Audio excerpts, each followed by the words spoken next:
Já, Ásta, lokinn öruggt hjá okkur, en þurftu að hafa fyrir þessu. Hörkulið sem var að spila móti hérna í dag. Já, algjörlega. Ég meina, þær eru miklu ofar en við í töflunni, þannig að við ætlum bara að koma hérna og taka hérna sigur.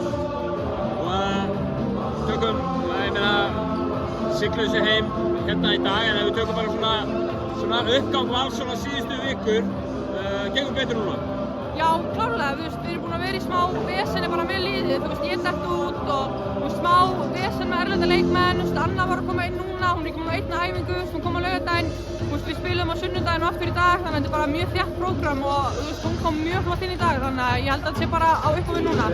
Voruð þið fyrir áramót á einhverjum tímapunkti í einhverju fallsæti og eitthvað svona, þetta hlýtur að hafa legið þungt á okkur að koma sér aftur í gang?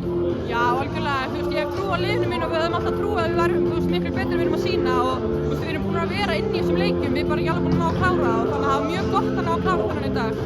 Þetta skrítið deild þetta árið það sem að það er svona upp og ofan hjá mörgum liðum einhvern veginn.